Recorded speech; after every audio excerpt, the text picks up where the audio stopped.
Congratulations! You've started getting back in shape. Whether you started running or walking, or you're on the track team, or you're going back to the gym, whatever it is, you are making all this progress. And then, bam, shin splints. People say comparison is the thief of joy. I think it's shin splints. All this progress and good stuff that you've brought back into your life, and then all of a sudden you have to stop. 2 weeks of rest? Sure, your shin splints are gonna go away, but so is everything else. So how do we recover from shin splints without stopping our progress? Recovery is the key. Don't rest, recover.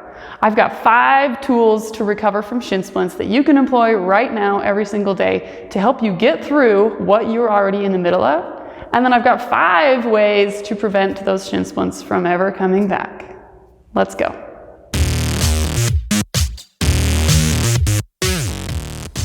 What even are shin splints? Shin splints are actually happening because there's good news and bad news. The good news is your calves are getting stronger. They come when there's a muscle imbalance.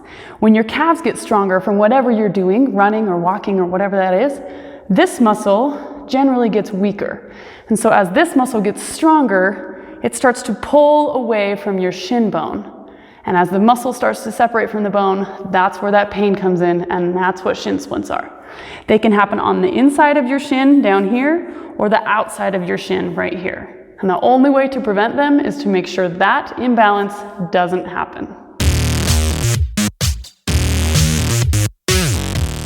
So here's 5 tips to prevent shin splints.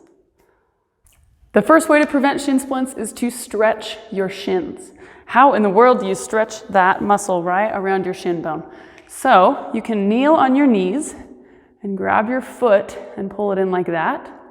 Or if you want, you can just kneel and lean back like that. That's the best way to stretch your shins right there. I don't know if you can see that angle. Just leaning back and pulling your feet or your knees up off the ground a little bit. If that hurts, don't do it. Just grab and pull your foot this way. You want to really make a nice pull right here, all the way down that shin muscle. This is how you stretch your shins. Prevention tip number 1, stretch. The second way to prevent shin splints is called toe walks. You're going to walk on your toes, and that's going to do the same stretch that we just worked on. If you turn your toes in a little bit, it will stretch this part, and if you turn your toes out a little bit, it will work that part. So depending on where your shin splints are, toe walks one way or toe walks the other way. 30 seconds of this every day. The third thing to prevent shin splints is heel walks. You're going to walk on your heels and keep your toes up. As you do this, you'll see the engagement of that shin muscle right there we've been talking about. Again, if you turn your toes inward, it will work this part of your shin muscle. And if you turn your toes outward, it will work this part of your shin muscle. Prevent all the shin splints using heel walks as tip number 3. Shin splints prevention tip number 4 is called blind balance. You're going to stand on one leg and close your eyes. As soon as you close your eyes, you'll be able to feel that wobble in your foot. That wobble is your ankle and foot learning how to work together, training all those tendons and ligaments and muscles in and around that ankle, shin, and knee joint all to work together.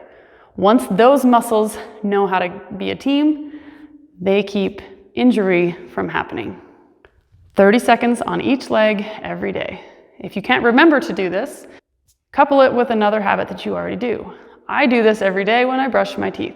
30 seconds on one leg, 30 seconds on the other leg. Prevention tip number 4, blind balance. The 5th and final, and in my opinion, most effective way to prevent shin splints is what I call toe taps. This you can do anytime you're sitting down. You want to do it for at least 60 seconds at a time, and it is so effective. All you do is sit with your knees at a 90-degree-ish bend and tap your toes up and down. Your heels stay on the ground and your toes come up and down. You can do it fast or slow, but you want to bring your toes up as high towards your shins as you can get them. As you watch this, you can see those muscles on my shins flexing. You'll be able to feel it on yours. The easiest thing, you think, okay, this isn't gonna do very much, but if you do this for 60 seconds, you'll feel that muscle burning and you'll be able to tell why this prevents shin splints. Toe taps is prevention tip number 5. Now you've got 5 awesome things in your arsenal that you can do every single day to prevent shin splints from ever plaguing you again. Now let's talk about what to do if you've already got those dreaded shin splints. All right, recovery tool number 1 is actually the same as prevention tool number 1. It's gonna be stretching. But if you've already got it, you've gotta be a lot more gentle on your stretches.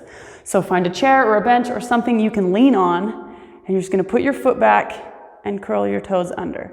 You'll be able to feel that stretch moving all the way up your ankle, clear up into your shins. That is the stretch you need. Just a little bit, not too intense, just enough to make a little bit of space so that the next 4 things that we do are actually gonna make a difference. Stretching each side, just curl those toes under and feel that stretch. Recovery tool number 2 is massage. What happens is you get a lot of buildup in there because your white blood cells are trying to fix the problem and they don't really know how. So your blood just comes down there and sticks around. We gotta get that out of there.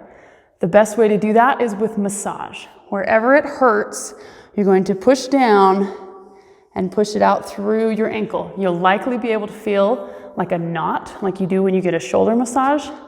When you get to that knot, you're gonna rub it out. It's gonna hurt, but it's gonna be worth it, I promise. So massage that out and work it down through your ankle. Push it all the way out. Don't just move it down, get it out of there. Massage is recovery tool number 2. Recovery for shin splints tool number 3 is compression. Whenever you're exercising and working out, you want to keep this pulled in tight because whenever your calves flex, it's going to pull the opposite direction. You want to prevent that, right?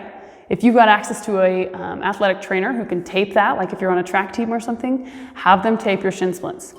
If you don't, you can get a compression wrap. You can just buy these anywhere, neoprene wrap, and just wrap it around your shins.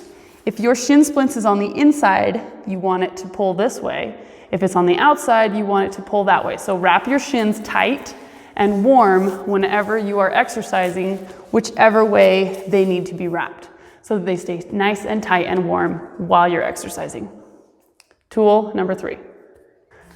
Tool number 4 is ice. You want, like I said, all that blood is coming in there, you gotta get that blood out of there. The best way to do that is with ice. If you have access to an ice bath, that's awesome. If not, you can just place ice on there and keep it there for 10 minutes every single time you exercise or have a lot of activity, 10 minutes of icing right afterwards.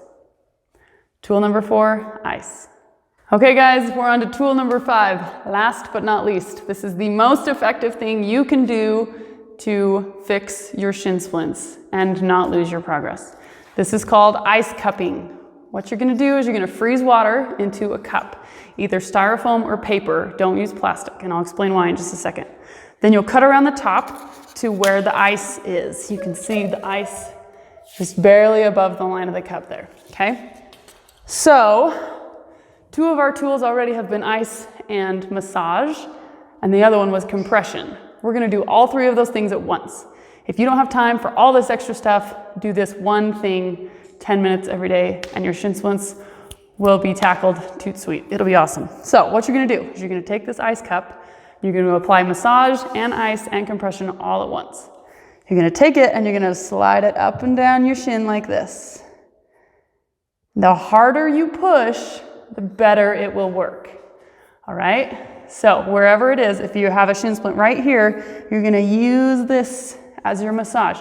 That's why it's in a cup, so you can get your whole hand around it and really get some muscle behind it and really get down into there. You're using it for massage and ice all at once. Push down and get it out. You'll notice that the water's dripping. You might want to put a towel underneath you. Your ice is going to melt quickly, which is why we do it in a paper or styrofoam cup. As your ice disappears, just cut your cup down further and further and further. A cup about this size will last you about 10 minutes before it all melts away. That's how long you need to do it, so it's perfect. Ice cupping is the best way to cure shin splints. Massage and ice and compression all at once. All right, you guys, good luck. I know shin splints are absolutely the worst thing ever, so I hope you either prevent them or you are able to recover from them very quickly. Good luck and keep at it. Don't give up on your exercise goals just because you hit this setback. Overcome the barriers and prevent them from coming back in the future. Keep going and don't give up on your progress. Shin splints are the worst, but with these things, I'm sure that you can get rid of them and keep them from coming back. Keep your progress going in the right direction. I believe in you. I know you can do this. Happy healthing. I'm Suzi B. If you'd like to learn more, check out livelifeconscious.com.